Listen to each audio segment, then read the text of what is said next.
going to get everything up and working.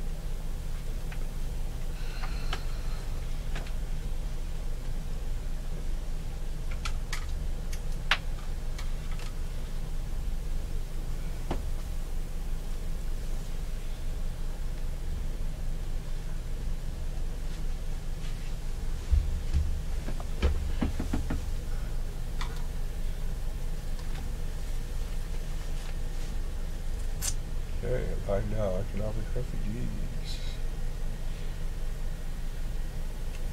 We're watching now. We have 4 people watching. Good evening. Hello. Hey, YouTube land. Mikio's there. Hi, Mikio. 7 watching. Trey's here. All right. Hi, Trey. Watching now. Show my audio. Anyway, it's been a while since we've done this. I did one the other day in the skidster. I don't know if anyone saw that, but that was pretty tough to do, but I did it. You got 2 joysticks and a throttle, and holding a phone makes it real hard to operate everything, and it's pretty jerky and everything else, but But you did it. I did it. Probably wasn't the best one I could have done, but I did it. It was looking for the button to turn it off. That was the best part.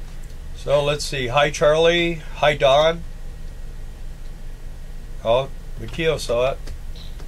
Yeah, that's what I was doing for 2 days, and then yesterday, man, it was pouring down rain, so we shut down at 11. But it's starting to get busy. Lucian's here. Good evening, Lucian. Haven't talked to you in a while, buddy. I haven't talked to anybody really in a while. Yeah, I haven't. Yeah, I haven't talked to anybody. I know Kevin's called me once or twice, but he's been busy. Yeah, he's pretty excited with this new rig. Looks like it's pretty. Oh, we're buffering. Buffering already. Is the booster plugged in? No. I'm gonna plug this booster in. Yeah. Get that going. Just because, for some reason. We don't want the last 17 people that are following us to unsubscribe. Yeah. That could happen, I guess. It could. Anyway, what's new with y'all? I guess we all know Kevin got his trailer. He's really anxious to get rolling. And he's been making some modifications to his shelves and stuff like that. Cupboards. Making it more usable for himself, which is great. And it looks like a really high quality trailer, I gotta say. Motor or no motor.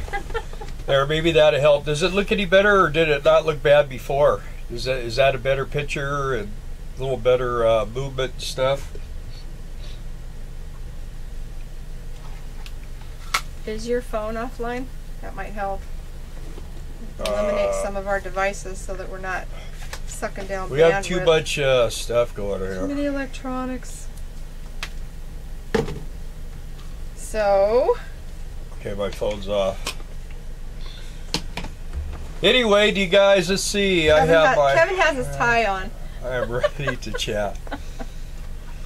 Don Linton's in Canada. Sound on the road. We're almost in Canada. We're 45 miles from Canada. Hey? And let's see. Sound on the road is, I think I remember them one other time being on here. Oh, they've got Sound on the road. Oh, Trey, that's right. Congratulations. Grandbaby number 8. Aw, congratulations, guys. That's awesome. Don says a lot better. Yeah, and Steven Laughlin says it's Laughlin, yeah. Bringing his wife home from the hospital. We didn't even know she was in the hospital. Yeah. Well, it's good you're bringing her home. That means that she's good enough to come home, yeah? That's great. Yeah. And people are saying hi to other people and congratulations and thanks, and that's excellent. We've, I'll tell you, Kevin and Trey have been kind of keeping, we're keeping an economic refugees group rolling for us. We were like in a little area where for over a week we had no internet. I mean, nothing. And then when we got back here, we couldn't get our computers. We could get our phones would go on, but the computers would go on. It was something to do with the box and kick something out or something. So always a challenge for us. Yep. I don't. Anyway, but we're up and running now, and it doesn't look like it's buffering for me. I hope it's better for you guys. Yeah, Makia says smash the like button. I like that. Thanks, Makia. So I'll tell you, I'm gonna probably tomorrow I'll take the camera and walk around and show you guys the campground here, and that will be enough to I'm sure to bring you here.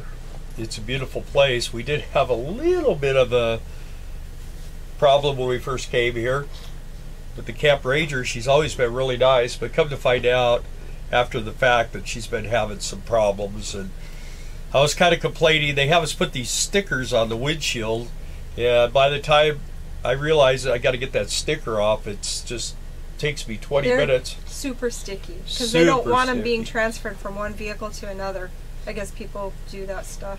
So we don't. I mean, we don't have but 2 vehicles, and they both have stickers for the window when we come in. But anyway, she got kind of mad at me when I said I just wanted to tape it to the windshield. So I said, okay, I'll put it on the windshield. It just kind of didn't stop there, so I just left. But I understand sometimes people get upset, and sometimes people have rough times in their life, and I don't know, lately I've had a short fuse. I used to have a really short fuse, and then I was getting better, and now I kind of just, I don't know, I just think it's the times. I think a lot of things in the world it just seems like nobody's happy and everybody wants to fight, and I'm not really into that anymore.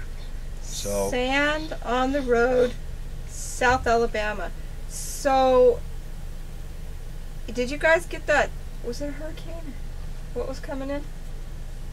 Oh, where? South Alabama and like into Florida.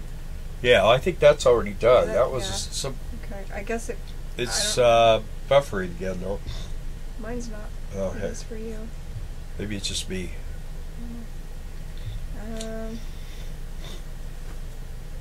Hi, Doug from Vegas. You're starting to act your age, Sand on the Road says. Me? Getting grumpy. 22 years. Yeah, well, you know what? I don't know. You could ask Darla. I used to be kind of, I don't know, I would just get mad sometimes, and try not to do that anymore. Once he gets his new puppy, he'll be all happy and smiles. Yeah, oh man, that's another thing. I've been dreaming about that dog. Can't wait to just have that little... That's what Charlie Porch said. Boo-boo head. We look forward to seeing your new pup.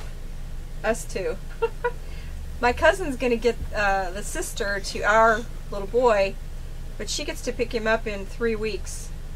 We have to wait 6 because we're working, so... Yeah. I told her to kiss him for us. We're going to find out how fast this motorhome could go. Go get that doggy. Yep. We did that one other time when we had a grandchild and yeah, that was daughter and problem. A lot more important. Coming home from here, too. Yeah. Pretty scary. Anyway. You guys have any questions about the sugar beet harvest? I'm sure, let's see, I think Brian... It's going to be here in about a week and a half, and RV SWAT will be here. There's going to be quite a few people. Brian, that's what I said, Brian first. RV SWAT, and Dave and Sugarbeet. Yeah, you guys. They don't have a YouTube channel. Yeah, they don't have a YouTube channel, but they won't have one. It's scrolling again. Are you guys getting the buffering? I'm not. I think I'm the only one that's getting it. Doug has 2 Yorkies, Max and Bentley. And they do own the world. They really do. At least they're a small part of it. They're so amazing. I can't wait for the chewing of all things attached to us to begin. It's not going to happen. See, our last dog... Tell him it's going to happen. Our last dog, when you get only them at two first. things that started with the letter C. So it was Cindy's homework and Cindy's toys. Cindy's shoes. Cindy's shoes. Our youngest daughter. This dog would just go in her room and just terrorize all her stuff. He'd have a party. So, and then he started. She'd forget to close her door. Yeah, then he'd start chewing on my stuff. How long does the harvest last? So, right now we're in what they call pre-harvest. So we're hauling quite a few tons of. We can have 2 pilers running each day, and there's about 10 crew members. And then I'm doing the culverts. If you want, like I say, if you watch the video, that's what I've been doing, and also just any other thing, moving pilers forward, moving pilers back, stuff like that, testing them. But the actual harvest starts October 1st at 12:01 a.m. and then that's first shift is 10 hours. And then we come on at 8. We're the day crew, so we come on at 8 in the morning. And we're the day crew this year. Right. Last year we were the night crew. Next year we'll be the night crew. They switch it off every year. And our crew runs from 8 a.m. till 8 p.m. and then the opposite shift is 8 p.m. to 8 a.m. The harvest will last. Last year I think it ran till about the 16th or 17th is when it really drops off. It'll run for a week after that, but it's down to hardly. There's only maybe 15 or 20 people here. Yeah. They really knock it down. So they're talking to one another. Where do you live in Vegas? Buffering. Definitely got some issues with the signal. Very low resolution, but I can see okay. Sound is good. What resolution do you have that set to, OBS? Because remember we were having difficulties with that at one point. I haven't changed anything. It's running. Doug D. See, 4 pounds and 7 pounds, and they're full of P&V. Good thing we know what P&V is. You're right. I bet they're cute. You should post some pictures on our page. We'd love to see them. Anybody who's got a pet, we love to see your pets. You can post them on our group page. We'd love it. I think all of us are animal lovers, so. Except for McKeel. Yeah, McKeel doesn't love animals at all. At all. We should probably find out if there's a way to support her in her rescues and stuff, and maybe help her out a little bit. Yeah, McKeel, put that on our page. Yeah, put that on. In fact, we'd be willing to donate a little bit to that too. We'd like to know, and maybe other people would like to know as well. So the weather here, are you talking about the weather here, Cajun? Yeah, today, right now it's 70 degrees. It got up to about 75 today. It's been pretty comfortable. It needs to cool down a little bit. The preferred temperatures for sugar beets is around, I would say, 35 degrees to about 55 degrees. That's what we really like. It usually doesn't do that. It's either too hot or it gets too cold. But we just keep piling them as long as they're not frozen. If they're frozen, they go in a different pile. If they're well, yeah. If they're too frozen, they go back to the farmer. They won't take them. Do they turn them back? Mm-hmm. I thought that we were putting them on one. It depends on how short they are. I think on needing produce. But last year, we were putting them in a separate pile, and I don't know what they did with them, but I know I've had trucks have to turn around and go back to the yard. Remember hogs? They were always getting frozen or too muddy. We used to. I don't even think they're going anymore, are they? I think they do. But they're terrible farmers, and their equipment's junk. They don't come to our yard anymore. Their equipment is terrible. Their trucks, they get on the on the gates, and they can't get their trailers to lift, and they're just not in good shape.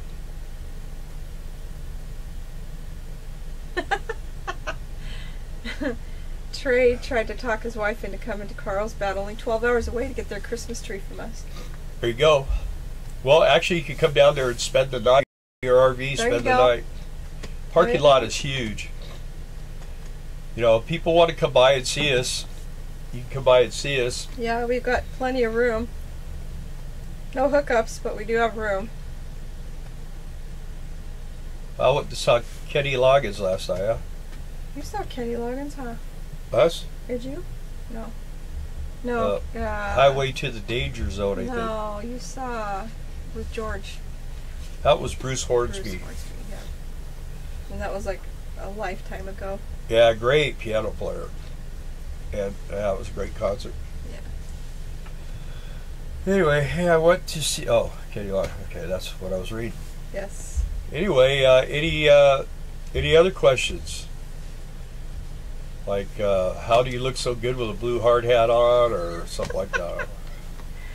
And all the other foremen, they all wear white hard hats, and they always say, "How can you wear a blue hard hat? How can you?" Because a couple of my head foreman and his brother, who are my buddies, I love these guys. They gave me that hard hat first year I became a foreman, and they gave it to me, and that to me is an honor for me to wear it. I don't care if I'm the only one with a blue hard hat. Well, I think they wear blue. I know Art wears a blue one too. So anyway, we're just different. We don't look like everybody else. We opened the tree lot the day after Thanksgiving, Dawn. Yeah, but we're there. We get there around the 18th or 19th, and then I'm the lot ready like a week before. Yeah, I hire a bunch of young kids, and from the a lot of them come from the Palomar College. They play the baseball team there, and so I get those guys every. How much is Christmas trees? I think this year it's going to be about $11 an hour.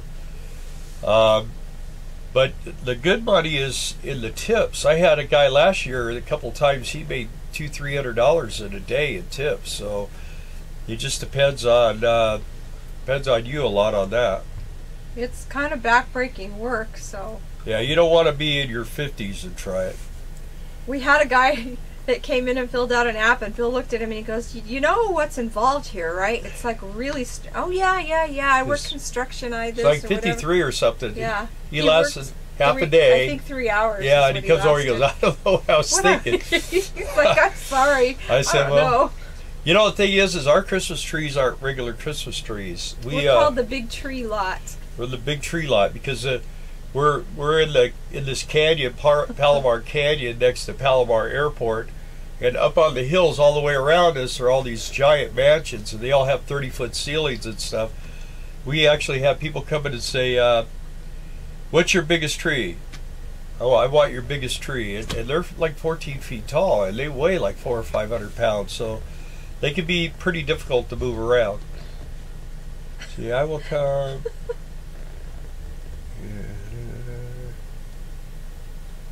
Who left in California would arrest me on the site. No, they wouldn't, because you know me. You just tell them you know me, and that's it. Yeah. Your sentence will be doubled. You know, that's another thing someone was talking about, Patton. You know, on Interstate 10. Oh, yeah. What's the name of that? Is Chiraco Springs Road. Chiraco is CHIARCO. There's the Patton Museum, and it's pretty cool. Patton had out in the desert. They trained people for North Africa out there. Yeah. And Patton was involved in that, so they put his museum out there. The museum's pretty cool. We stopped there one year. They actually let us spend the night in the parking lot, which was kind of cool. I like that. And then the next morning we got up and went inside the museum. It was really awesome. It's just out literally in the middle of nowhere. Ridgecrest is a high desert. And actually we used to live pretty close to Ridgecrest, about 50 miles south of there on 395. So I know where Ridgecrest is. Yep, buffering. Dang it. Mine's not. Now it is. Thank you. Carla says it's so. Oh, I fixed it. Yeah, so see, we've done that. Let's see, what else? We did the Towner thing. You guys saw Towner. That was a cool place. That's a cool little town. They got everything you need. Except a cheese factory. Yeah, the cheese factory was closed down. in the 80s, right? Or no, 2003. 2003. That's right, 15 years ago. They opened it in the 60s. That town, their population is 567 or something like that. And 60 people worked at that factory. So when it shut down, it hurt them, I'm sure. Yeah. It was probably the big industry. There was probably other things that went along with that. So. But those churches are cool. I love old churches. Old, tiny wood churches. They're the best. You know, towns like that, if you'll promise to move in and live there and not move out, they'll sell you houses pretty cheap. There's people that pay for their houses are just sitting there abandoned. And I'm sure the town, they could probably collect them things up, but they want people to move into them. How's my rig running? My rig's running great, man. We had some electrical weirdo things, but been kind of going through them and fixing them, I think. The one thing that we have a problem with now, when I run the generator and we're not plugged in, I shut the generator off. For some reason, it makes the TV and the satellite system, and we're off air completely. Oh, there we are. We're back on. I don't know what that was. Anyway, it shuts everything off, and then a few seconds later, everything comes back up. Of course, the lights, the clock is flashing and stuff like that. So, Kevin wants to know when we close down the Christmas tree lot. We close down typically the 23rd, or sooner if we're out of trees. So, and then we get to go spend Christmas with our family, and we usually stay there close by till New Year's, a couple days after that, and then we're in Quartzsite after that. Yeah, we go to Quartzsite.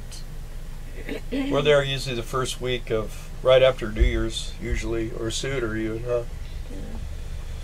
Yeah, right after New Year's. Has anyone had problems getting in touch with Iris at Lazy Days? I know somebody said they were having problems. Kevin, I think. Charlie wants to know, where do we eat out at? You talking about at Sugarbeets? Today we ate at a Mexican restaurant. It's usually pretty good. It wasn't that great today. We've eaten at Olive Garden. We've eaten at Texas Roadhouse twice. Texas Roadhouse is probably my favorite. We have a Ruby Tuesday here. We have Red Lobster. We did have a Golden Corral, but it was owned by Somalis. And we got a Five Guys Burgers. Yeah.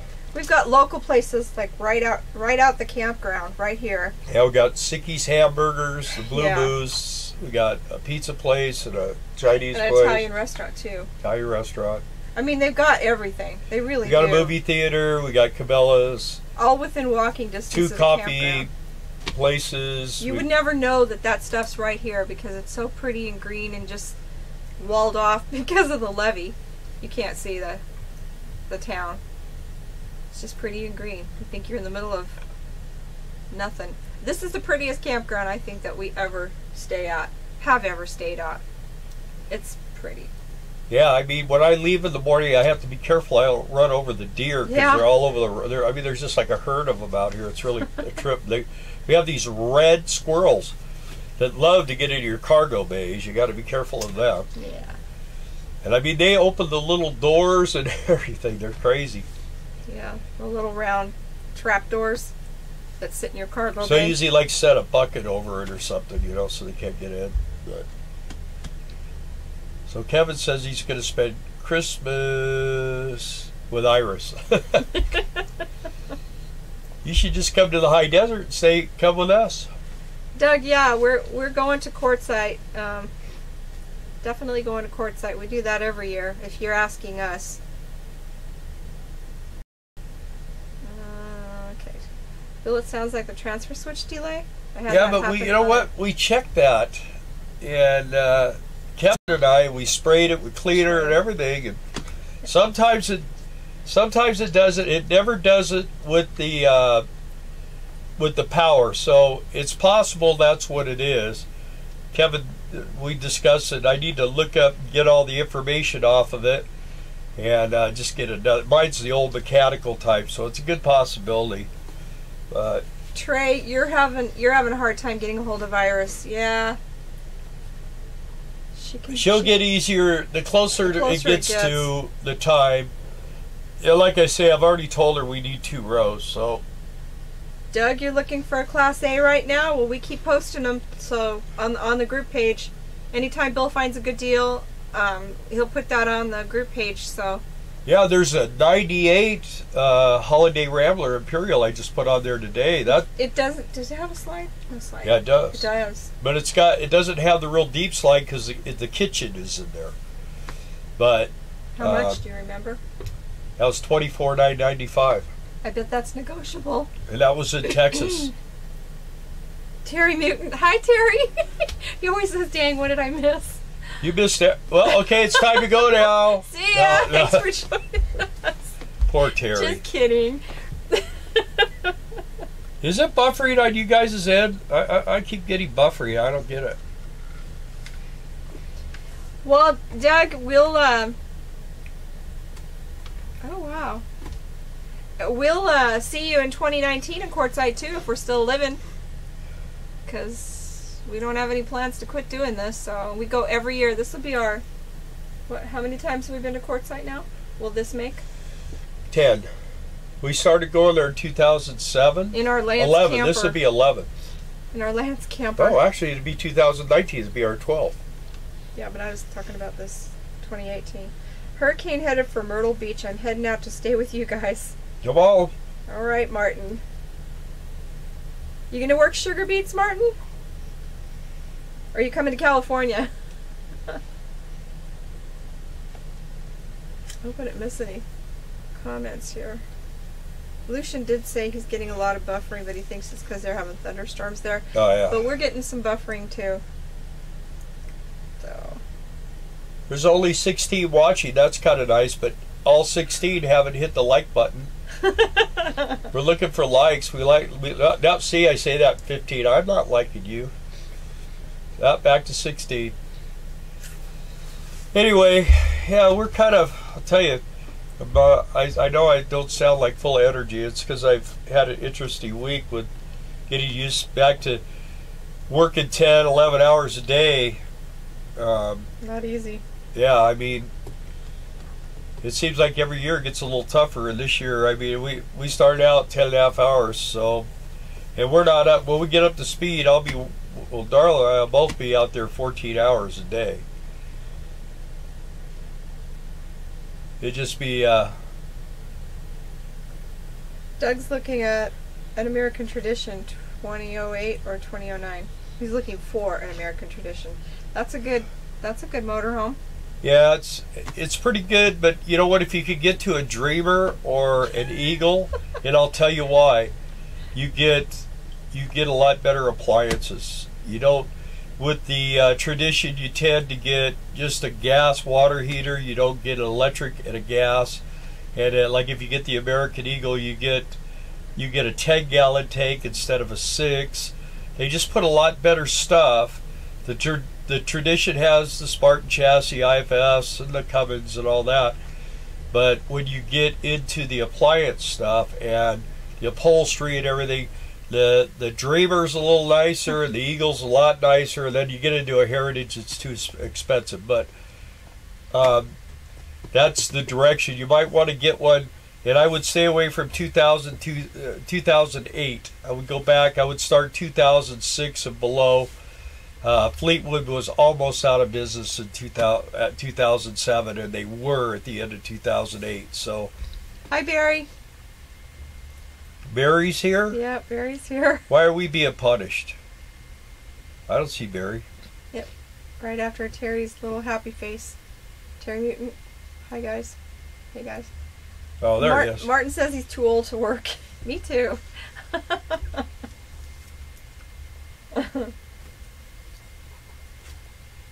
Only 8 likes and 1 is mine. Oh, we're up to 15. We got it. Trey says they're going to go to the big RV show in Salt Lake on Thursday. My first RV was a VW camper van bus. I think I'm ready for another Class B. Cool. Let's see. Must have Aqua Hot. Yeah, a lot of people like those. Yeah, that's another thing too. I I hate to be the bearer of bad news, but the Aquahot has a lot of failures. I mean, when they're working, they're great. But when you start having problems with them, man, they're expensive. And very few of these RV dealers know how to work on them. Yeah, that's true. There's a guy out there at Quartzsite that works out of it. He makes a freaking fortune.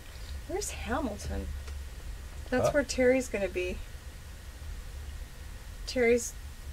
You're working in Hamilton, Terry? Terry Newton? Going to learn to operate a skid steer. Yeah, this year they're telling me they're not training skid steer operators. Really? They're well, not at our yard. They're going to put you in it. If you don't know how to work it, they'll say thank you. But they may not have any skid steer operators doing that. Yeah, but he's going to Hamilton, and I don't know where that is. Yeah, I don't either. Like I said before, if any of you were here before, all along the Red River, it's real fertile land because it kept flooding. It still floods. I mean, it's been years since it has, but I'm sure it will again. But every time it does that, it just enriches the soil more and more and more. And it grows beets really well. Beets and potatoes, and they grow pinto beans. They grow you can put anything in the ground around corn. here. It just, anything grows. Anything grows. The gardens here are amazing. We were staying at our friends, and they have a 5-acre parcel, and there's farmland all around it, and they gave us free access to their garden, kind of like the guy over there in South Dakota did, Mr. Loving. And I appreciate it so much. I love it. I do. I mean, it's like going to the grocery store, and I mean, you can't get fresher food than that. So except she comes back with bug bites. Yeah, I do. And I have bad reactions to bug bites. I don't know why. Anyway, but I had fun. All that stuff grows like crazy. Trey wants to know how our family is. Our family is doing well. It's doing well. Thank you for asking. Yeah, our youngest got married. Yep. You guys know that. We talked about that. That seems to be working out pretty good. I don't know, you guys out here, Dan, Cindy, if you're in the loop here, say hey to everybody. They want to know how you're doing. How about you, Leah? Are you listening? Steve? Kiddos? I don't see. They don't think we do it on. This is a special edition. That's probably why we don't. Usually, on Wednesdays we have about 30 or 35 people, and tonight we've had as many as 16. Right now we're at 14, but a lot of that I believe is because people don't expect to see us on Saturdays, and everyone's out eating and doing other things right now. So we just thought this is really the only chance. We got up this morning and the laundromats. There's only one laundromat that's safe to go to, and so we went and checked out another one. Some people said, "Oh yeah, it's really nice," and we parked in the parking lot for a minute and said, "Nope, this ain't gonna work." So we left. You kind of assess the situation, and if you don't feel comfortable, you just put it in reverse and leave. Go find another one. Right? Right. Yeah. So we went, did our laundry, and it was weird because I was sitting there watching TV, and this guy sits down next to me, and he starts telling me about his dental problems. And I mean, this guy was just full on, huh? And then I got up and was helping Darla fold clothes, and he was talking to some invisible guy for like 5 minutes, and then he turns back and looks at me like I'm part of the conversation with him, his make-believe friend. I said, "All right, well, man, Ed, you have a really good day. Talk to you later." Gotta go. And we left. It was kind of bizarro. I'm looking to see where Hamilton is.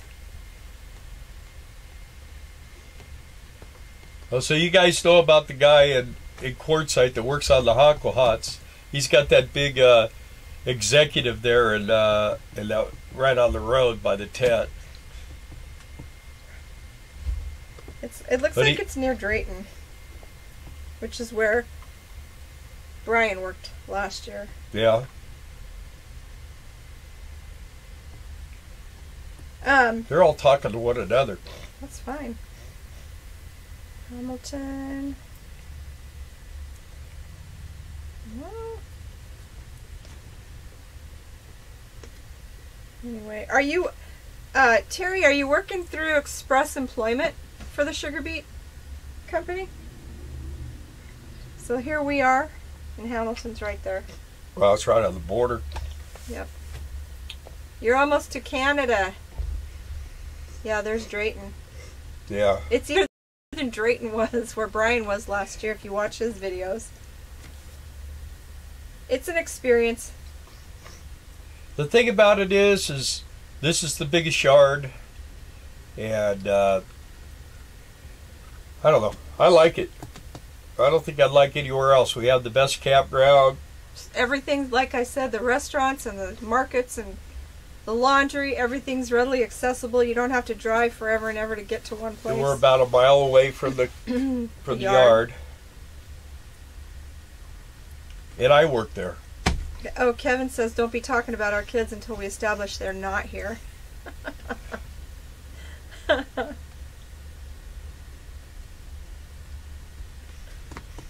Boy, Kevin's starting trouble already. And Charlie, you're on my good side.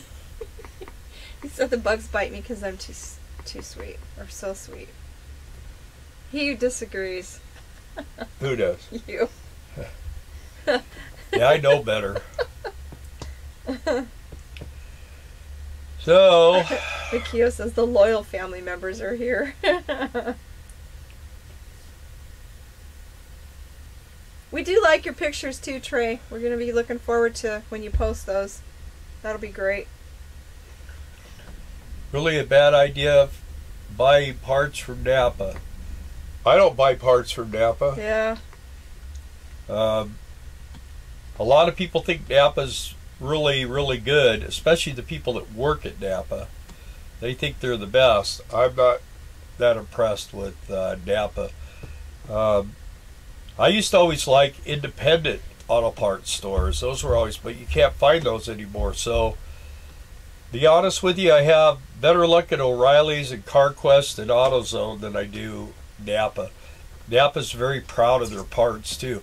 But for the motorhome, I go to Freightliner. That's where I go to buy my parts, or Mack. Mack trucks or Freightliner. Try to stay away from Peterbilt, Kenworth, those places, because they're real high. Because you're exclusive. It's like walking into a Chevy store and telling them you have a Corvette, and all of a sudden all the Chevy parts are Corvette priced. So, I mean, I went to Napa. They wanted $400 for an alternator for my motorhome. I got it for $122 or $23 at O'Reilly's. So, Mack truck, I could have got it for $99 at Mack Trucks, but they were out of it. So. And I got a guy in Arkansas that rebuilds them for me for $30. So you just have to kind of shop around a little bit. I buy for this diesel, for this Cummins, I buy Donaldson filters, and you can get those on Amazon. And most of your Freightliners and those companies, they carry all the Donaldson filters, and they don't. The problem with the original, like water separators and stuff, you have all these seals, and then you screw the filter on, then you have this little plastic cap that screws on the bottom, and it seems like you could never get all those pieces put together and get it to seal up. So the good thing with the Donaldson filter, or the drain valve, everything is all one unit. You screw it on, that's it, you're done. Tracy's here. Hi, Tracy. Hey, Tracy. Hey, Johnny. And Kevin, tell Julie I say hi back. Doug, you said who owns it? Who owns what? Express Employment? Not sure what you were asking. I got to go do a live stream. I've been drinking soda and coffee. I'll be right back. Darla's going to entertain you for an hour.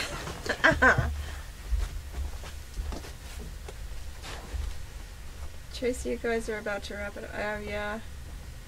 I'll close the door, Yeah, too, so you can't think hear. Tracy and Johnny are done. I'm not sure. Are you guys, Tracy? Are you done at the campground?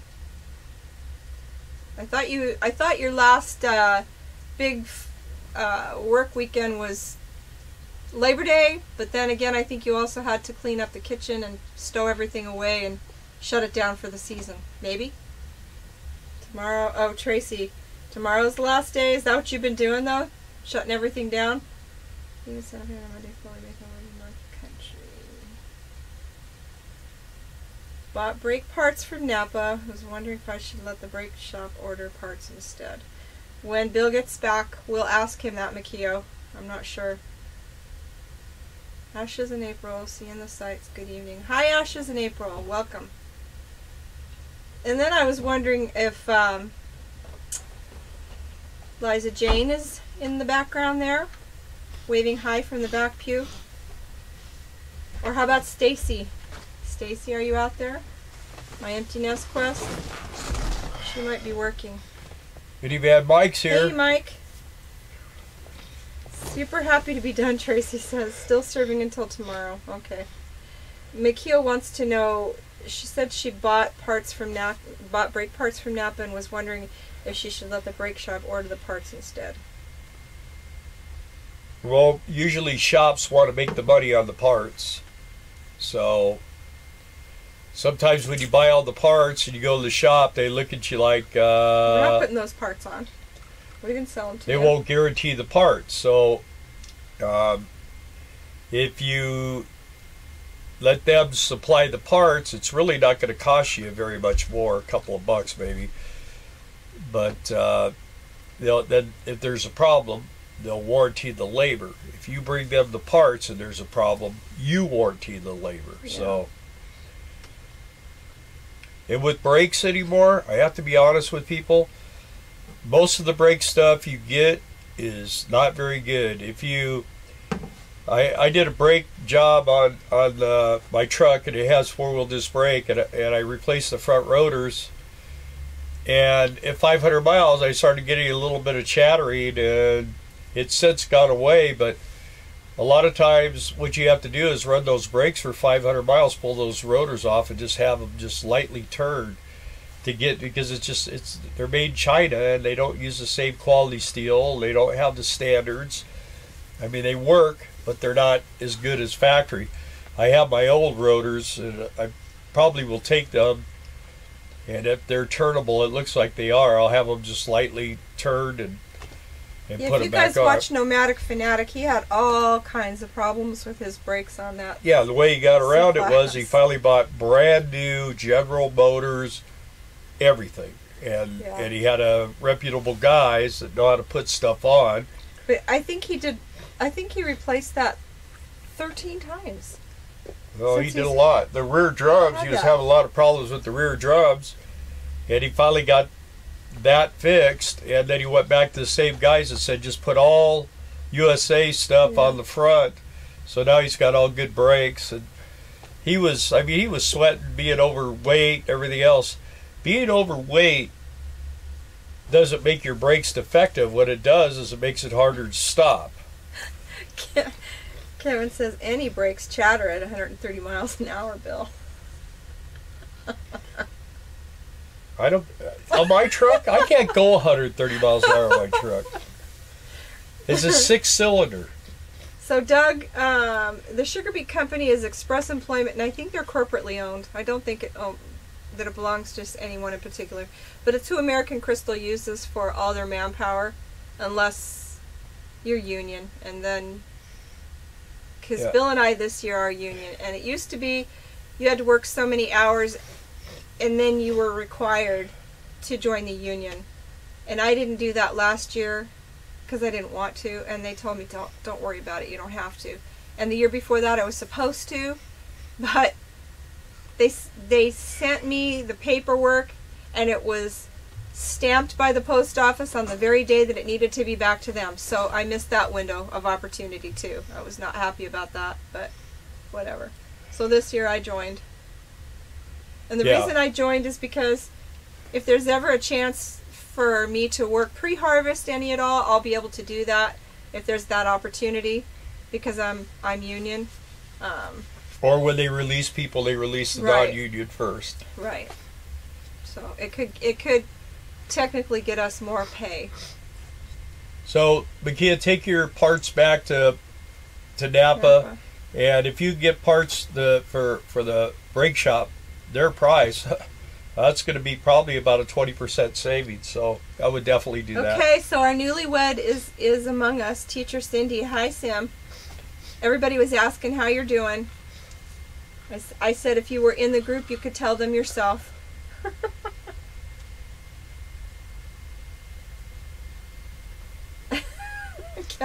Kevin's getting worried. Julie's filling out her visa application.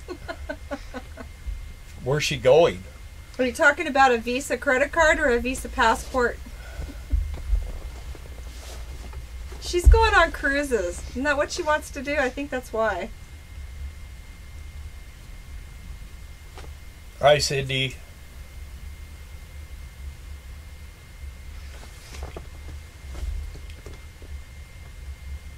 Kevin says, oh, I forgot it's a Dodge. It can't go that fast. Well, it could do 100. How do you know that? Because I've had it up to about 90 and it was still going. Were the brakes chattering? Oh.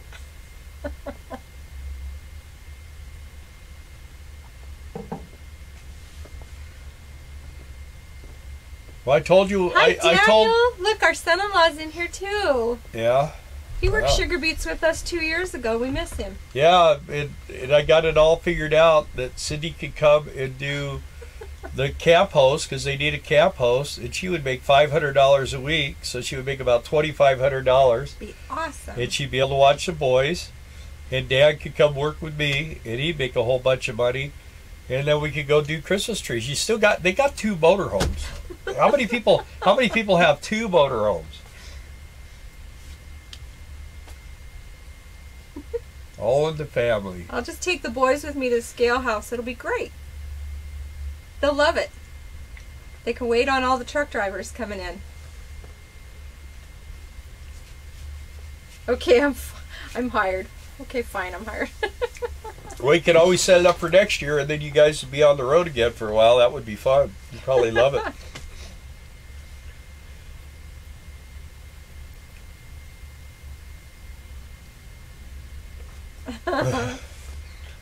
These guys are having fun without us.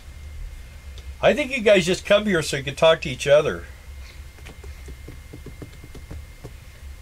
Will I be doing 2 jobs for the price of 1?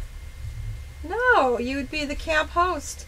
You would be working here, be the camp host. So stay you in just the campground. You just like do little get-togethers, and like take people their mail and stuff like that. Keep everybody notified of what's going on the campground, like when they're going to shut the water off. Dan knows. Yeah, and then if you want to, you could do some dog walking and stuff like that. You can make extra money for that. There's all kinds of things. You can make a lot of money doing it. And then Dan could work skidster. If he said he wanted to come, they put him right in the skidster. He'd get his job right back the same day. It's tempting, isn't it, Daniel? Yeah, Cindy. Oh, that job, yeah. So Cindy teaches at a private school, and her assistant quit during training. So she has no assistant. It's great. Bill is serious. No, I'm serious too, Dan. I'm serious too. We get about 3 hours a day together. Yeah, but then when it's over with, you get a month. You have a month off. Then we'll do trees. Then you guys could do some gate guarding. Well, it's true. And you could, if the boys if they don't want to be good, you could threaten to feed them to the scorpions and the snakes and stuff. Or you don't even have to threaten them. Just chain them up underneath the motorhome and something will eat them. Huh. That's true. And you could get one of those little cameras and you put it under the motorhome and you can watch them be eaten. Sounds tempting, right? Minivan Mike says he's retiring on Thursday. Woohoo! Then I can hit the road. Gotta get my solar on first. Daniel says... That sounds fun. Well, man, both you guys wanted to be full-time RVers, and it was like full-time for one time. I think that's illegal in most states. Not in Texas. Ask Kevin, he'll tell you. Kevin Loving is from Texas. He can tell you. He knows the law. Just send them to live with the Beet family like you always always threatened us with. Hey, that wasn't a threat. That was true. We had them all lined up, but you didn't get to take your toys or anything.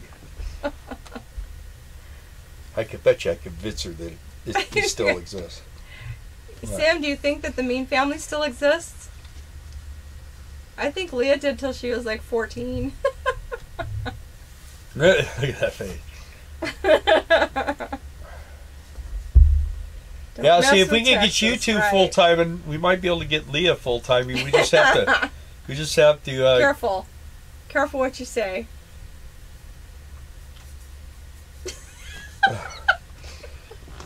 Leah just wouldn't be able to leave Arkansas. Yeah. Yay, it's us now. That's what you guys tell the kids, Mean family. Yeah. Well, the kids were little, and they, you know, Well, to learn to operate stuff like the skidster. You want to answer that one? Well, wait a minute. We I'm were trying to never get us back online. Yeah. You didn't live in the same house I did you? Well, okay, what was the cat? Ron S. I've never worked heavy equipment. Is it difficult to learn to operate equipment like a skid steer? He's from Shepherdsville, Kentucky, by the way. Well, I'll tell you what, a skidster is harder than a piler, and you get paid more to operate a piler. So I usually recommend people that, like I mean, when I started this job, the biggest thing I ever operated was a lawnmower. And all of a sudden I'm operating a machine that's 60 yards long, 30 feet tall, 20 or about 40 feet wide. And I took to it pretty quickly. They're pretty fun to operate. A skidster is not real bad if you're, you know, if you're good with joysticks. I operate That's a skidster now. I operate a skidster now. I do those pipes and everything else, and that's a tough job. I mean, I'm up 4 pipe levels, taking them off and stacking them. It's pretty intense. You could get in trouble real quick operating those things, but for the most part, once you screw up, it's like you can't stop screwing up until you just stop. Just let it just stop doing what it's doing, and then you get a grip on where you're at, and then you start over. And that happens maybe once or twice a day with me, but for the most part, once I get in my groove and I got it figured out, I just keep doing the same things over and over and over again, and it all seems to work out pretty good. So, and pushing dirt, that's easy. What's a piler operator make? They make like $15.50 an hour, plus then you work a 12-hour shift, so you get $15.50 regular time, so you get time and a half for 4, and then all day Saturday is time and a half, and then all day Sunday is double time. So you're making about $31 an hour on Sundays. So you figure that out at 12, that's almost $400. So Alan asked, he's an x-ray tech, and he wondered if there was any seasonal traveling. I think with those things, kind of like the traveling nurse, there's contracts that are like 3-month long contracts, and I believe they do have them, but I don't know personally of anyone that does that, but I think I've read that before I started looking at YouTube videos and stuff. But look on YouTube, like Kevin said, there is a traveling nurse, and we do know one lady that's a traveling nurse. They're not full-time RVers. They just move everywhere. He tried to talk her into moving into an RV full-time. She's like, no way. But she does like 3-month contracts, and so they're constantly moving. Tracy's wanting to know what a picker operates or makes. Pilot. That's what I just asked. Oh, okay. Yeah. Let's see. Yeah, Alan's asking about gate guarding. They do have 12-hour gates. For singles. For singles. They do, solo. They do. But you tend to have your RV at a campground, and then you go to a kiosk type thing, a little gate guard booth or whatever. Ramblin' Rome. I remember seeing your name on here a while ago, and you're on your way to Harvest? Yeah. Where did they, where will you be working out of? Do you know? What town? She's on her way here. Hey. Here? To work Harvest. Yeah. I don't know where. I was just asked. Cool. People are starting to filter in, you know? I hope everybody that applied that found out about it through us mentioned our name, because if you did, then we get a $50 referral, and then when you send somebody, you get $50. So anytime you sign up for something like with Express or this for this type of stuff, always let them know who said, hey, you know, go here, sign up here, that type of thing, and then that way we get a bonus.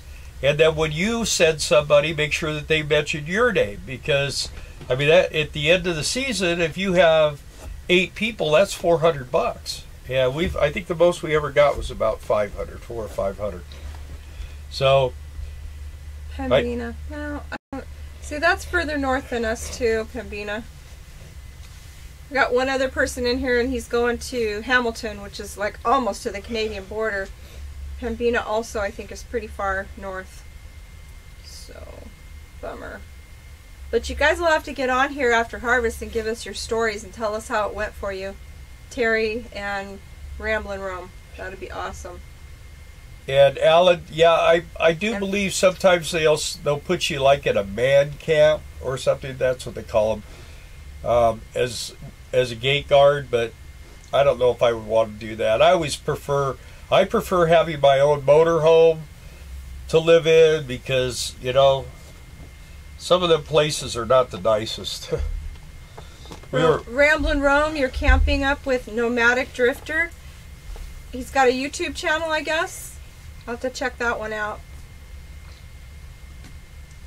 Did you see what Eric was talking about when he put his sticker? You know, he put that sticker all over the wrap on his motorhome, and he was looking at it, and he goes, "Oh man!" And he realized that Nomadic Fanatic went across. It was actually on the window.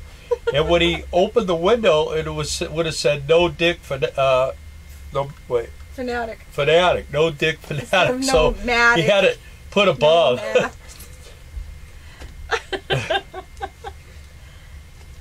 He said he caught that at the last minute. Fairgrounds. Stack and starter pile. Frame. Yeah, 20 minutes from the border. See, I thought so. What's he want to do? Bill, how about we have a contest and see who can stack a straighter pile with the piler URV. I mean, as far as the beet pile, I'll take you on that one. Frank, are you going to the harvest too?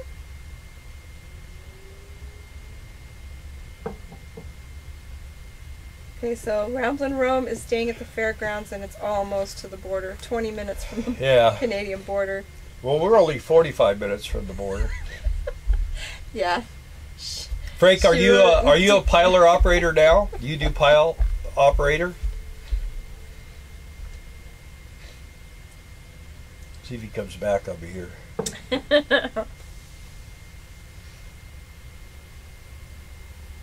Eric has enough problems not to have this motorhome.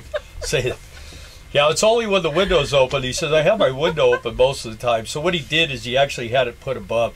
If you watch his last video, it was on there. I thought that was pretty funny. Okay, Ramblin' Rome, we're in East Grand Forks, Minnesota, is where we're at now. Bill already started preseason, so. Yeah, we're about 50 miles south of the border. I don't know. See us on a Fay off. Huh?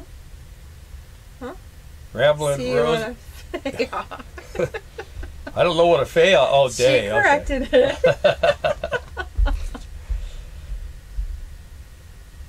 Yeah, those days off are few and far between. I will tell you, once harvest starts, it doesn't shut down unless it's because of weather. Some days we're just like, I need a day off, because you're still trying to do marketing and laundry, and you're working every single day, 12, 13 hours a day. It can get pretty crazy. We just kind of pray for bad weather for a minute. Yeah, Frank, you come here to East Grand Forks, man. I'll show you how to pile beets. So Frank, you're going to Quartzsite in January. Have you reserved your spot? Are you going to boondock or what? Are you having problems getting hold of Iris at Lazy Days too, or? Good night, Good night, Minivan Mike. Enjoy retirement. Yes, we're so happy for you. We'll see you on the road. After you leave Grand Forks, what way will you go to Texas? South. No. We're gonna go. We'll go down to 29. We're gonna go to. He knows his geography. I'm gonna go that way. No, we're gonna go to.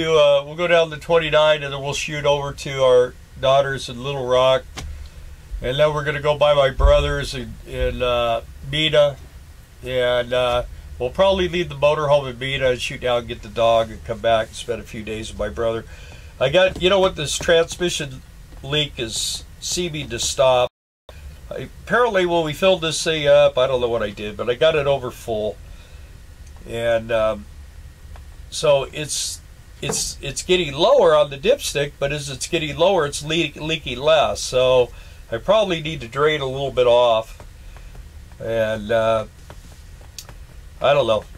It may not be leaking bad enough to pull the transmission out. So we'll just have to see. It depends on how that goes, on how fast we have to get to California, because I got a buddy of mine, he actually works on these, he did, and now he works for the railroad, but he said we could come over to his house, and him and I, we could do this in less than a day. I got everything to do it. We could just plop that sucker out, pop it back in. Do I need help with trees? Yes, we do. We do need help with trees. If you have an RV, you know, like a van or something like that, we could even let you stay on the lot with us. What?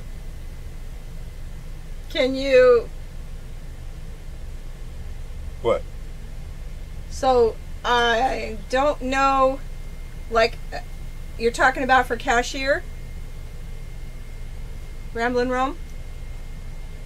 Because I don't think you can hoist the trees. They're gigantic. Yeah, Trey, we're not going to be coming through Utah. We're going to get to see you at Quartzsite. You're still coming, right? Oh yeah, Frank's going to be in. For the whole month, yeah. Cool.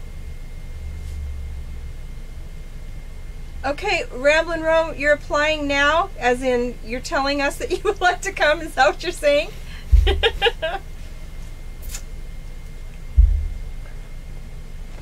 Yeah, we need cashiers. We always need them.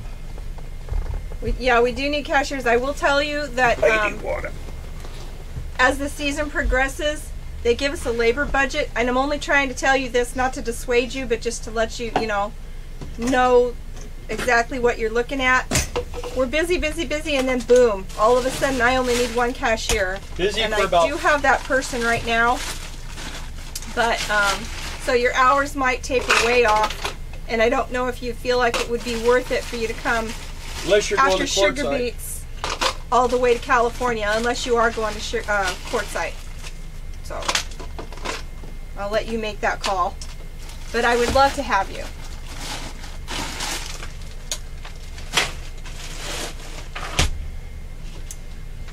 Alan says, do you think a conversion van like Brian's is a good way to start out the RV lifestyle? For a single person, yeah, I think it don't you? I mean, it depends on what you can, what you have to have. It depends on how much comfort you want. It depends on what you have to have. Like, if you have to have a bathroom, then no. Which I don't. If this guy could never do it. He goes to the bathroom way too much.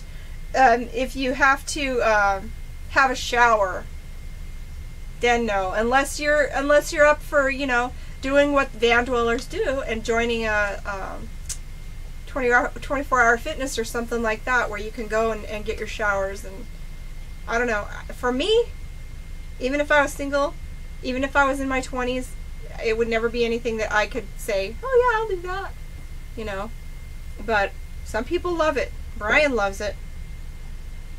It's less headache. I mean, there's less things to break, right? Okay, Ramblin' Rome, you're in. You can, do you belong to our Facebook group page? Economic Refugees RV. group page. If you give me your info on there, then I can connect with you when it comes time and give you all the particulars and stuff, so that you know. Yeah, private message. I watch Brian and can handle it. Yeah, but you could be you probably want to be a cashier. Believe me, those trees they're crazy to move around. I move around some of them trees just once in a great while because my guys piss me off, so I just show them that, you know, I can do it. But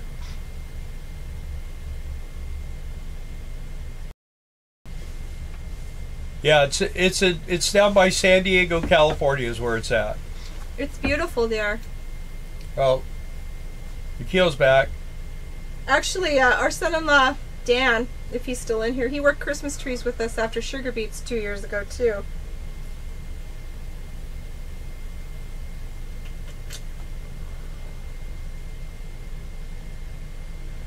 Yeah, Trey's right about, you know, if you could find an older Class B that's in pretty decent shape, it'll probably be like pink interior or green or what the Southwest colors. But the thing about it is a lot of times you'll spend more money trying to make a van be a Class B, and it really never totally works out the way you want it to, because of the guys that build those things. They spend hours and hours designing so that when you close a drawer, it's got everything is just super tight in those things, and they utilize every inch of them. Where when you're building something with plywood and that kind of stuff, it tends to be a real difficult process to try to make a van work.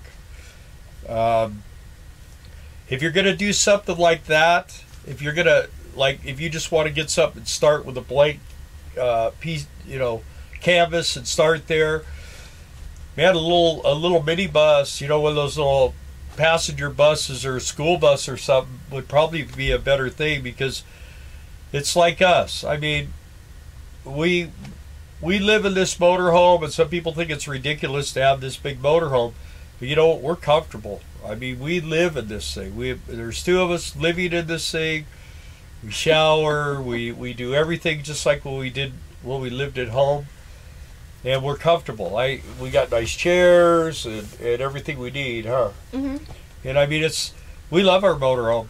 You know, we have problems with it, like anytime you have anything like this and you drive it down the road, you're going to have problems. There's just no way around it. There's a lot of electronics. Even if it's a trailer. Unless it's an Outlander? What Kevin bought? Yeah, whatever Kevin bought. Whatever Kevin bought. That will never have problems. Ever. Never. It's a Class A travel trailer. But you will need a pistol in both pockets, Ravelin Rose, and that is just for the thugs. The politicians are the... Come on, Kevin. You're scaring all the tourists. Oh, Mikio's going away again. Good night, Mikio. Good night, Mikio. You're right about the build. It can be a job and expensive. Yeah, I mean, a lot of these guys doing these big school buses, you could actually you could buy a school bus for $5,000 or $6,000, but it cost you $60,000 to build the thing. I mean, you can buy a pretty nice Class A all ready to go. Yeah. Where all you do is walk in and clean it, put your stuff in the cupboards, and you're ready to go.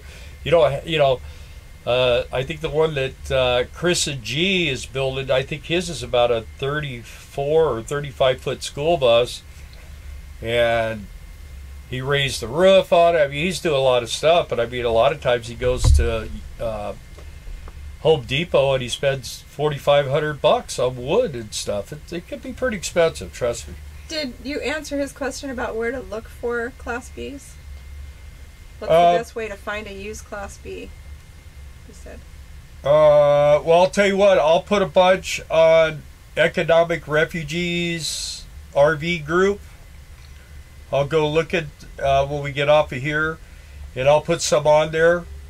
What kind of dollars could you spend? Ramblin' Rome, the dates for the Christmas tree lot probably will be Probably like the day. The day after Thanksgiving, Thanksgiving until 2 days before Christmas. Right.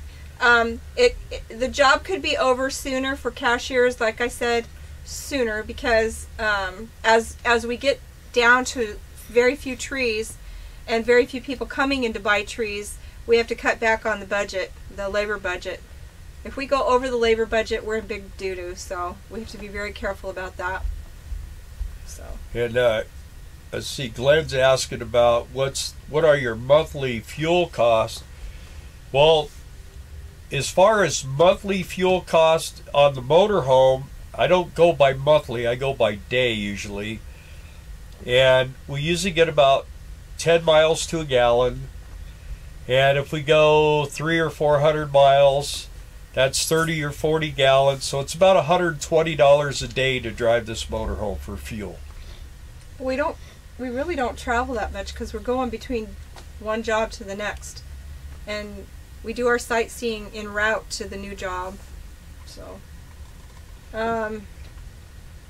Teresa Bollinger, we're thinking of trading our tag trailer in for a fifth wheel before we hit the road in about a year. Fifth wheels have more room in them, I think. That's what I hear. Seems like they do. Yeah, one thing that people don't think about when you get a fifth wheel, you get a bigger fifth wheel because when you buy like a 24-foot trailer, then you got 3 or 4 feet of tongue, so it's 27 feet, and then it hooks on to the hitch at the back of the truck. So it's pretty long. When you buy a fifth wheel, it hooks onto a fifth wheel, which is over the rear wheels of your truck, so it's in the bed of your truck. So it actually shortens it up. You still have the room, but yeah, you tend to have a lot more room in a fifth wheel. You tend to have a lot more storage in a fifth wheel, but they tend to cost more. And you got to be careful when you buy fifth wheels. I mean, you got to be careful anytime you buy any RV. You got to be really careful because a lot of the RV stuff is not really good. I mean, there's good stuff out there, but there's very few things that are, unless you're buying what Kevin bought, that are really good. He says when he wears out his outdoors RV, he'll install a motor in it and sell it to you. There you go. I already got a motor. Yeah, and Trey's wanting to get rid of his fifth wheel and get into a Class B because it's hard.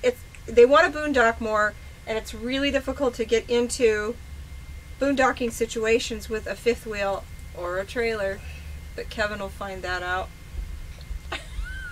So sand on the road, you only get 7 miles per gallon. What diesel? What kind of RV do you have, and what motor do you have?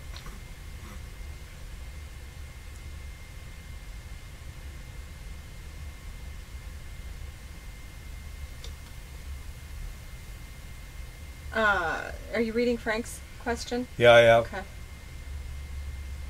Frank wants to know what our earnings were. I'll tell you what, Frank. We work about 7 months out of the year. We make about $40,000 a year, and we don't have any payments other than medical insurance, our internet, our television, groceries. Our big deal every year is our tags on this thing and insurance. Our insurance is about, on the pickup and the motorhomes, around $1,200. Our tags is around $450. Mm-hmm. So those are big deals. And I'll tell you what, we live a pretty good life, I think. I mean, we eat out a lot, and I bought some real nice T-bones to cook tomorrow, and we do eat good, I think. As far as camp spots go, I don't like to camp anywhere. If we get a job, it's usually with the idea that you're going to pay us an hourly rate and you're going to give us a camp spot for free. This last summer we worked and we had to pay for the camp spot, and it was a total bust for us. But we did it because last year we went there and it was such a kickback place. But I think a lot of that had to do with the fact that we came from such a dark place. We worked at Adventureland in Iowa. I wouldn't recommend that if anyone's curious about that. You can go back and watch our videos. But so when we came to the campground that we just left this past August, we did it simply again this year because it seemed so kickback and good, and this last summer was not like that. So Sand on the road. What year is your country coach? And Doug, what does our insurance cost? We have Liberty Health Share, and I'm going to warn you right up front. It's a Christian organization. We don't do a lot of religious talk here, but Darla and I are both Christians, and we pay. It just went up $49 a month, and for both of it's $350 a month, and it's for both of us, it's $1,750 deductible. It's Liberty Health Share. And we get free checkups every year, which we never done. We do all our medical in Mexico. We were forced, basically, to get medical insurance during the Obama years. But now at our age, we figure we might as well just keep it until we're 65. We go on Medicare. So we got 3 more years of this, and then we'll be totally socialist. I think we're off. I don't see us on here. Yeah, we'll see. Between Sugarbeets and Christmas trees, we'll make a little over 20 grand. We make half of our income in basically 2 months out of the year. I don't see us. And then ask them if we're still on, because I'm not seeing it. Okay, there we go. Anyway, we make it most of it in 2 months' time. So, all right, Sand on the road, I'm going to tell you a big trick, okay? Get you a high flow K&N washable air filter, and get you a Aero 26-inch resonated exhaust muffler, and that right there will up you 2 or 3 miles per gallon and make it run better. It won't make it any louder. And just make sure that you wash that filter twice a year. You know, people say, oh, those things, you get a lot of dirt in your motor. Well, if you don't clean them, they do. But you get a lot of dirt in your motor with those paper ones if you don't get new ones every year. And it's like a couple $100, $250 I think the first time. But once you have it, you never have to buy another air filter, which those air filters are $120. So you buy one, you invest in that, and then the Aero exhaust, that's what I put on here.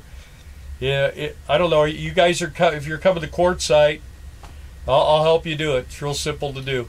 I'll change your muffler for you and everything, and it makes it run better, and it has a little more torque, and your mileage goes up. My motor's all mechanical. I ran the rack and everything on it, got everything all set up. So I don't know. Mine sometimes it'll get 8.5, 9 miles to a gallon, maybe 8. On a, pull a lot of hills, buck in the wind.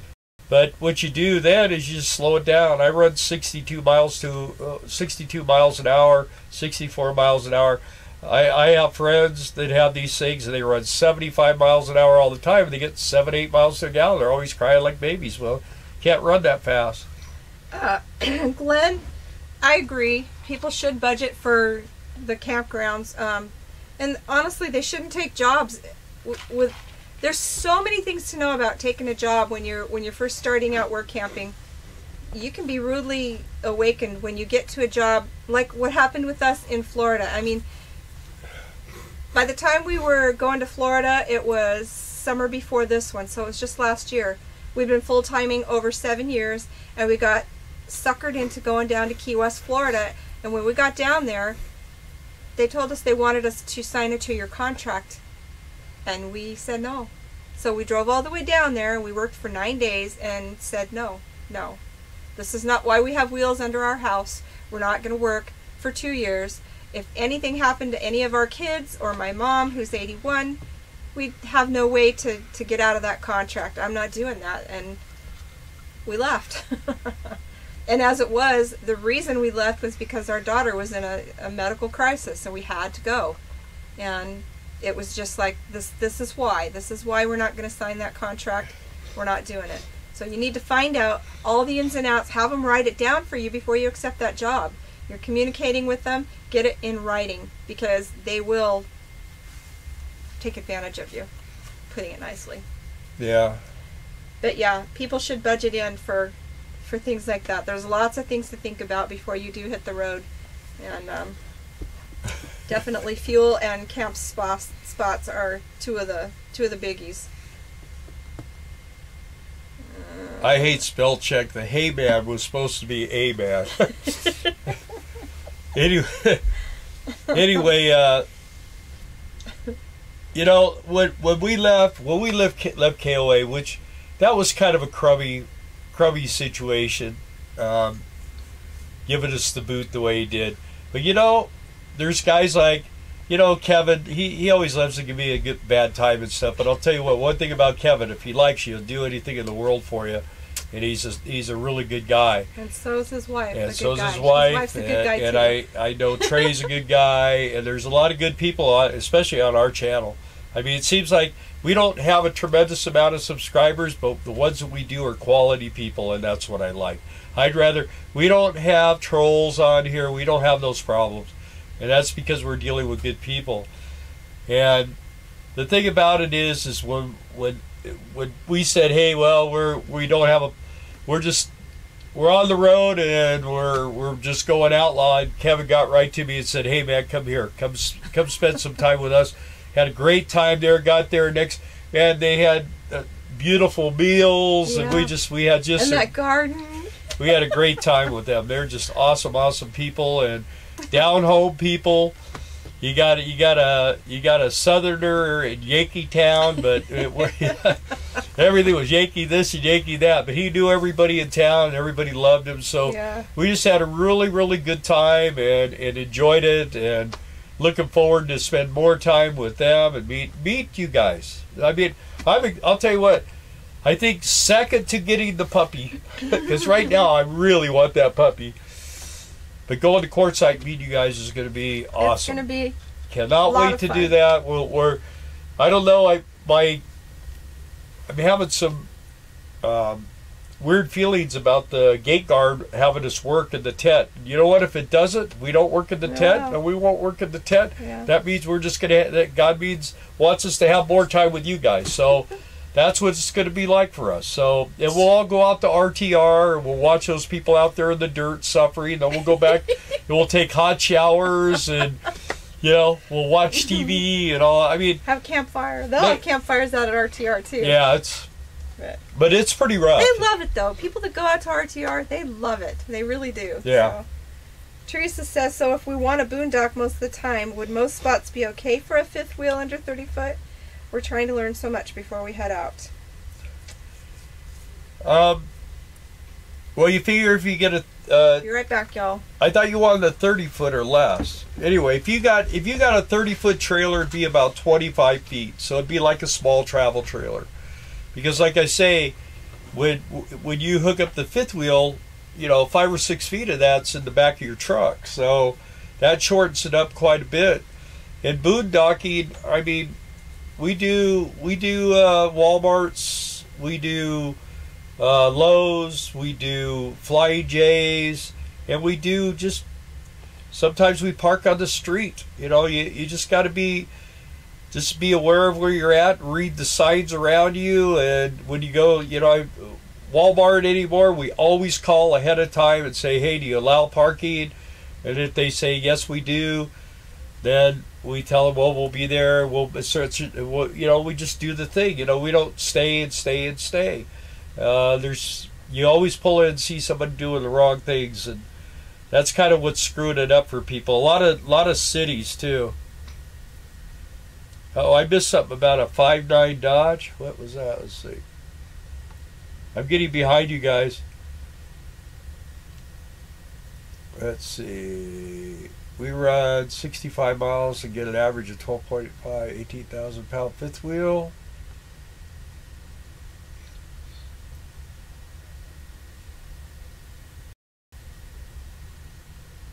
Sand on the road, we hope you make it. I would make a reservation anyway, and I think Iris will let you do it without having to pay. Let's see. So we want a boondock most of the time. Most spots be okay for a fifth wheel under 30 feet. Yeah, under 30 feet. You just got to be cool, you know. I mean, you're not going to be stealth. So a lot of times, just make sure your rig always looks good. I keep my rig clean, especially when I'm traveling, so that if we need to pull in somewhere, we don't look like we're broke down or anything when we get there. See, some of these work cap jobs are the new slavery. Yeah, well, let me tell you another trick to this. And a lot of it, they don't want you to think this way. But if you want to go, say you want to go to Yellowstone, and you want to spend time in Yellowstone, well, you know, it's just like if you moved to Yellowstone, you'd go and get jobs. You could go to the town, local town, and you just say, hey, you know, I'm a full-time RVer. I'm going to be here for the season. I'm looking for temporary employment. And, you know, you just get your own campsite, pay your own campsite and everything, and just negotiate your wages. Because if they don't have to deal with any other expenses, they'll pay you more money. When they're having to pay for a campground and go through all the issues of that, a lot of times, then they expect a lot more out of you because it's costing them more. So if you take care of yourself and all they have to do is pay you an hourly wage, you'll tend to get more money. But like I say, but this year working at KOA, we kind of wanted to be in a kickback mode. That's why we went there. We didn't go there to be slaves, and we went there and we worked our butts off. Got treated kind of crummy, and in the end, we got treated really poorly. And I would never go back there. I would never promote that place again, and I'm done with them. I'm pretty much done with KOAs. That's 2 experiences at KOAs. First time, people were drug addicts and alcoholics and showing their butt, dancing on the tables and everything else. It was stupid. It was ridiculous. So, you know, I fooled myself twice. I won't do it a third time. So there's other ways about going to do things. We might go to my brother's house and spend some time. He's got a full hookup spot there. We'll go over to Mina or the Queens and get regular jobs. You know, you can work at McDonald's and afford to live when your expenses are low. Some campgrounds, you can get into them for $200 or $300 a month. Like in Arizona, that's one of the reasons why we stay in Arizona. I mean, where could you go and have a full hookup site, all your expenses as far as that, about $235 a month? That's nothing. That's virtually nothing. And, you know, there's not a lot of fancy places to eat around there. So you go and you buy your groceries and you make your own food. So you're saving a lot of money. You know, we go out and have Mexican food. It's $40. Today I bought 2 beautiful, thick T-bone steaks for $10 a piece. We're going to eat a lot better than we did today for half the price. Yeah. So, you know, there's a little preparation involved in it. You don't get to sit there and say, I want another this and another that. But you know what? You're eating better, and it's just better. Let's see. Anything else here? Doug departed. Oh, bye, Doug. Bye, Doug. I'm looking forward to seeing his puppy pictures. It'll be cute. Did you read Kevin saying that they had a great time and who's happy Julie got to meet us? We were glad we got to meet her too. She's a sweet lady. Yeah. Ramblin' Rome says she prefers Flying J's. Yeah, we like Flying J's specifically because they have a section where RVers can park away from the trucks. So, and they're very, very welcoming. Flying J's have propane. Yeah. They have dump stations. They have water. Yeah. They have RV aisles where you can fill with gas or diesel. They usually have a Denny's. Mm-hmm. They usually have a pretty good little snack. And they have ice cream. They have ice cream. And they also have separate lined out camp spots for RVers. They're about 45 feet long, 50 feet long. It's big enough for our rig, pulling our truck, and you just pull in and park, and there's usually someone right next to you. And you're real close. The one here in Northeast Grand Forks, North Dakota, they've also got laundry. They have a And laundromat. showers, if A you lot of them have laundromats for the truckers. showers. So, Right. yeah, there's a lot of positive in Flying J's. Like I say with the Walmarts, we always try to park way out of the way. We don't put out our slides. I will put down my levelers, but I wait until dark. And we always go in and buy something. Mm-hmm. We always go shopping. We buy something in there, and then we get up in the morning and we pull out. Yeah. Well rested. Trey says you'll be in good shape in a 30-foot fifth wheel. You may want to flip the axle. We boondock with a 35-foot fifth wheel and get by. Just want something easier because of my health. Yeah. And there are great seasonal jobs in Jackson Hole, Wyoming. Yeah. Yeah, Trey and I have talked about that before. So, yeah, you can make some pretty good money at it. We also right now have a possibility for a job next summer already this year. So, working with some friends. Why? Just because it's our secret. It's not, cat's not out of the bag yet. But Stay tuned. There's there's opportunities every day, and I will say, as far as jobs go, somebody in one of the forums I was in was asking how people, the full-time, get their jobs. Most of ours are word of mouth. Yeah. So people either Christmas us, trees in this job, we were right, word of mouth. Word of mouth. Baseball was word of mouth. KOA, they called us. Yeah. Both KOAs. So Adventureland was word of mouth too. Yeah. That was a bad word of mouth. But the thing is what we usually do, if you have Work Camper News, if you're on there, then you put up, like, you're looking for how do you say it? Open Resume? dates. Oh yeah, your availability. Your availability right. dates.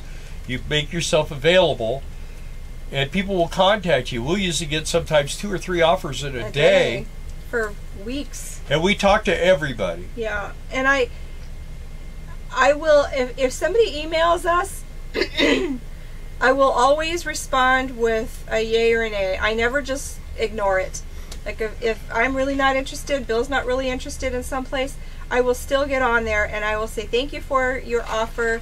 At this time we are looking at, other options, or we already have something nailed down, just so that they're not sitting waiting for me wondering, well, I don't know if the McLeans are going to come work for us or not. I don't know. Jason and Amanda left Hayward, heading up north to visit family. So we worked with Jason and Amanda at KOA. We met a lot of nice people there, and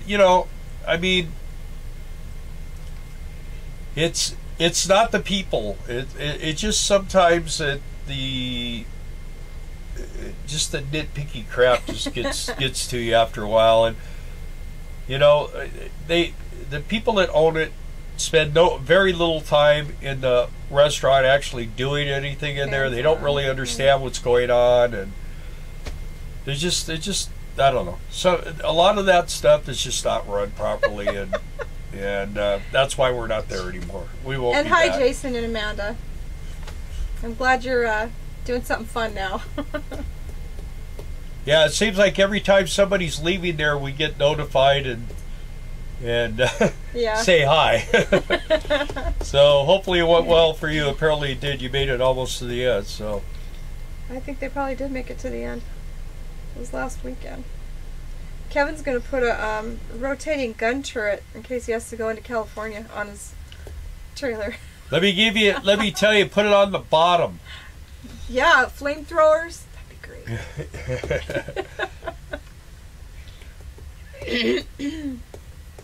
It's it's not as bad as they show it on TV. It's like everything else. It's not great though. They show it rain and they show someone paddling a canoe through the streets, and then all someone walks past them. It's like she's in like ankle deep water. Yeah, that really did happen.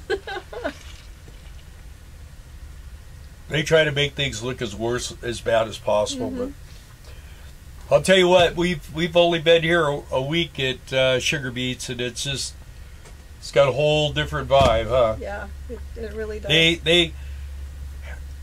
They one thing they do is as soon as I show up, they give you like a little thank you for coming bonus type thing, and before you've worked a minute. Before you've worked, and they appreciate you, and they you know, this is a family type situation here.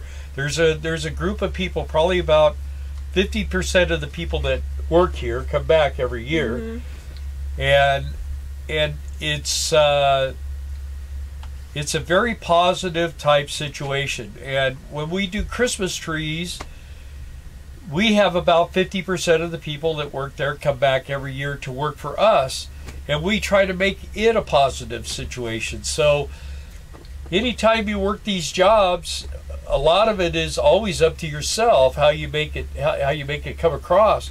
And as long as you're allowed to make things be good, then things tend to turn out better, you know what I mean? But when there's just too much pressure, downward pressure applied on people, it just never, people get tired of being just dogged on all the time. You're not going to keep people, especially good people, you're not going to keep them around if you're constantly just pointing out mistakes, as opposed to once in a while telling them, hey, you're doing a good job. People all love to hear that. They said not making pizza anymore, LOL. Yeah. Trey, I've noticed most KOAs run on a shoestring budget, and they reflect that fact. That's true. Well, lots of broken stuff. Yeah, I'll tell you what, everything was broken. I mean, we had a 3-legged pizza machine. We had a 50-year-old ice cream holder. And sometimes the ice cream was frozen, and sometimes it was melted. You never knew. And the electrical system, I mean, I was going to plug in a thing, told us how much voltage was in the building. They told me not to. They didn't. I don't think they wanted to see. It was probably about 80 volts running all this stuff. But you know what? They'll get it figured out. I'm sure they will. But they'll go through a lot of good people. There's a lot of good people that will come and go there. They won't stay. And you know, you got to learn how to keep good people. That's called successful. Being successful. If you don't want to do all the work in the campground, then what you do is you find good people to do the job, and you let them do the job, and then that way you don't have to worry about it. But some people are just micromanagers, and they don't know what they're doing, and that's why things kind of go sour. So. Glenn says, I've owned 2 Class Cs, found them at retirement communities. Great deals for older, but well maintained. Yes, I can imagine, because that's why Florida, Texas, and Arizona are the best places to buy RVs. I'd say Arizona over Florida or Texas, though, because of the weather down in Texas. Yeah, they don't get flooded out. And Florida, yeah. Hey, Class Cs are pretty good. The big problem with the Class Cs is that front cab over areas where they tend to leak. And you know, they make this really awesome tape. It's about this wide, and it's real sticky on one side. And if you go over all your seams with that and roll it in real good, you won't have leaks. That would be it doesn't make it look beautiful, but it'll just stop the leaks. And I have some of that tape, and I use it on my roof. And where I had leaks before, I don't have any leaks now. So, and that's one thing. Leaks are sucky. You don't want leaks, huh? Yeah. Trey says, I used to get in trouble in Oceanside and Carlsbad as a kid. It was a rough place in the 70s. Now it's a high-priced resort. That's true. Yeah. More Carlsbad than Oceanside, but yep. Yeah, Oceanside is more military. Yeah. Oceanside's where my dad's buried. Really? I used to do a lot of surfing there at Oceanside. Eternal Bond. Eternal Bond. Yeah. Right. Yeah, I buy a roll of that every now and then. That's how I had a leak on my slide out, where the slide out comes up like this on the inside, and I would get water leaking in this corner over here, and it drove me freaking crazy. And I bring the slide out in, and the sealer would crack right along where it goes like this. And I'd seal it and it wouldn't leak, and then about 3 times in and out with the slide out, and it'd start leaking again. I put that tape on there, and I haven't had a problem since. Bill, the big problem with a Class C is it's not a Class A. Wonder who wrote that. And it's not an Outlander travel trailer, right? Right. Yeah.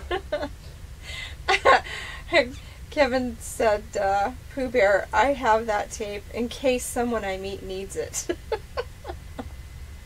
Stand on the road. They don't call it, they turn a bond for no reason. Be careful putting it on. It doesn't want to come off. That's true. Yeah. Yep.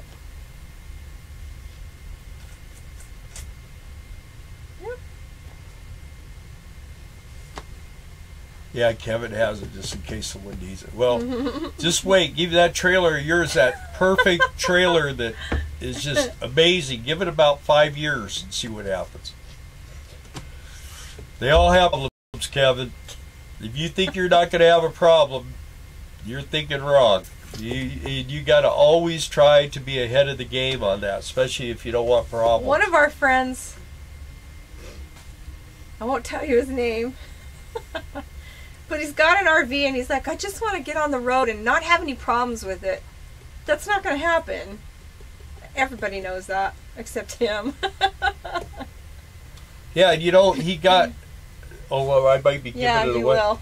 But he got a really spoken deal on a '94 Imperial, and it's a relatively pretty nice motorhome, and for just a little bit of effort, it could be amazing. But he's stuck in neutral. He never wants to spend any money on it, but he wants it all fixed, you know. And I try to fix a lot of stuff for him, but you know, you got to buy parts once in a while. I can't afford to buy parts for him. He'll be there. You'll see his motorhome if you come to Quartzsite. He'll be there. It's awesome. Yeah, I mean, it's a good looking motorhome. Trey says he used to jump off the end of the Oceanside Pier to catch waves. Ah, those were the days, huh, Trey? Pooh Bear used that tape. So Trey, you know where the big rock is that sits out there in the ocean off of in Oceanside? It's south of the pier. That's where I used to go surfing all the time, by that big rock. Kevin says his RV gets better with age, like fine wine. Yeah. Clayton, hi Clayton. I haven't seen you on here before. He said he used it finally to seal his 30-year-old windshield on a Class A. Yeah, well. Yeah, good stuff. One of the things that I'm finding out is the motorhomes get with the front caps, the fiberglass gets kind of flexy and funky and weird, and we were having problems with our windshields popping out on either corner. That was scary. I mean, I could put my entire hand. It was the rubber. The rubber was popping out. It just popped off, and the windshield was just sitting in the bottom. And I could put the width of both my hands through against the body and the glass. It was so scary. So we ordered a new weather strip, and we actually had a rock hit the left windshield. So we a guy where my brother lives, our insurance company, he was dealing with them, so we took it down, and I told him I wanted the weather stripping changed, and he said, well, for $100 more we'll pull the other windshield. So they pulled the whole thing out, and I went, checked everything, and did the whole deal with it. I actually, because we painted the motorhome black, it was white under there, so I sprayed it all black, and we put the new weather strip in, and he sealed it up. Everything was really awesome. And about 8 months later, the one side of the windshield popped out again. And so I talked with the guy, and the guy who put the windshields in, I said, well, you know, I've had old cars, I've had other things. I said, what I'm thinking about doing is getting some short screws and just screwing that weather strip to the fiberglass and do that, both those corners. And he looked at me and he said, well, if this was my motorhome, that's exactly what I would do. So we've done it, we sealed it real good, and we haven't had a problem since. Snug as a bug. It's really nice. So and a lot tight. of times No more wind just get that weather strip rolled in real good, and then go get you some real short screws on the inside, and just screw through the weather stripping into the fiberglass, and just screw it in, and go a little bit further than you think you need to go, and that'll be good. When that happened, though, when the window, the very first time it popped out, I told Bill, I said, why is it so windy sounding? Trey wants to know where I grew up. Well, I grew up in Downey, and Darla grew up in Norwalk. Mostly Norwalk. I grew up in Orange County, and Norwalk was the second half of my childhood till I was an adult. So. Which is LA County. Yeah, Ronald Reagan was governor when we lived there. In fact, I used to listen to Ronald Reagan on KFI radio, and I told them that if he ever ran for president, I would register to vote so I could vote for him, because I didn't vote before that. And when he ran for president, she said, well, it's time to register, and I did. That's the first time I ever voted. Bill won't admit it, but I think his best friend as a child was Jerry Brown. Who said that? Mr. Kevin Unloving. Unloving. I'm sure he's never heard that before. People need to understand it's a home and requires work. Don't work on your house and you tend to have a crappy. That's true, Glenn. And you know, even to a degree, a little more so, because it's moving. It's like moving your house around. Stuff's like being in a 9.0 earthquake continuously. Yeah. Granted, things do you know does anyone know what the difference between a motor home and a trailer is?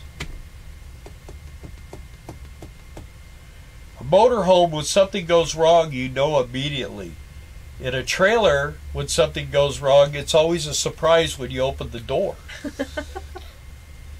We've had dishes. We've had some refrigerator door fly open. It's called making memories. No, Trey was from La Mirada, La Habra. and Fullerton. Yeah. I used to cruise Whittier Boulevard a lot when I was a kid. That means anything to you.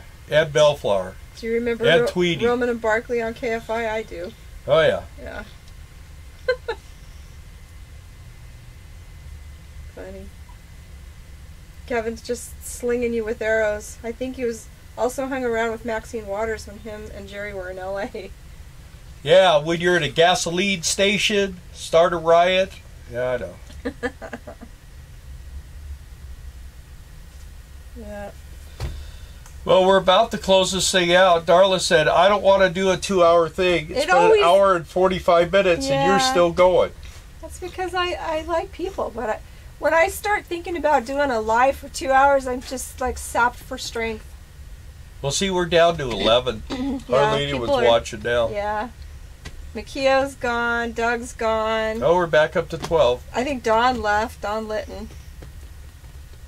Who else left?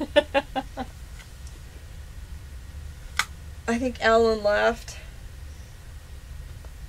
Anybody got any more RV related questions we can answer? Anybody? So, Brenda and Bill, I don't know if you guys caught their videos. They're starting to put videos out. I put that on the group channel if you guys want to subscribe and start watching them, because they're making the journey from working. He owns a company. She works too, but I don't know where. Anyways, they're trying to get rid of all their stuff, find the one RV that's going to take them from, you know. Actually, I don't know if they're going to get rid of their house or not, but they're going to be living in RV almost always full time. So, I believe they have a house and maybe a rental.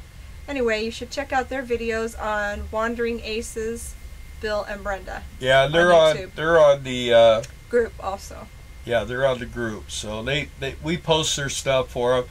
If you guys have videos and stuff, feel free to come on there and post them. Or if you've got a channel and you want to share it, YouTube channel. just do that too. We don't have any problem with that. You got an RV you want to sell, or a tow vehicle, or a truck you want to sell that can pull a trailer, whatever. You got a house you want to sell, put it out there. Okay, sand on the road. Yeah, you want to know a trick? Fuel additives, a quart of transmission fluid with every 50 gallons of fuel. That will change the running of your motorhome immensely. You will be blown away how much better it runs. How much smoother it is right away, too. Yeah, it's amazing. Even I notice as passenger, I can tell. Up till 2006, any motorhome up to 206, if you put a quart of transmission fluid in every 50 miles, because the fuel is so dry, these motors don't like it. So I always put, I buy that $3 a quart at Walmart. It's type F. It doesn't really matter to burn any of it, but it just straightens the motor right up. Works really well. Clayton, what do you mean? Shower door slams are the best. Yeah, actually, we haven't had that happen because it's magnetized, and we usually always remember to lock it when we're traveling. But we do have these slides that shut the bathroom off from the bedroom and the bathroom off from out here. He'll go around a corner and shoo, boom, and you always know before you even turn around what it was. That and the fridge. If I don't put the pin in to lock the door, and I always know what that sound is too. It's like, the fridge. Fortunately, nothing's fallen out of that. It's probably because we have those little flip-up wire things on each shelf, and probably because I pack it so tight, nothing can really fall out. But we always know what those are. The other thing we have is a little whisk broom by the door, and sometimes that'll just flip off and fall into the wheel well. And the first few times it did that, we had no idea what that noise was, and we thought, oh man, something bad's happened. But it was always that broom. So now I usually just flip it over here somewhere so it doesn't fall. You know, 8 years down the road, we're doing this and we're still learning. Good night, Teresa. Thanks for joining us. It'd be great to meet every single one of you guys. I do enjoy talking to you guys, doing these lives, even though they're long. But you guys hang in there. You hang in there. We appreciate it. We do. And, yeah. We'll be looking to see what else Kevin's doing on his trailer. He hasn't shown us any pictures of his mods on there. You need to do that, Kevin. Maybe some more video. All he's done is open doors and close them. That's what he tells me. Switch that allows the engine to charge the coach battery hates me, Clayton says. Well, that's just a that should just be a emergency start button where it connects all your batteries together.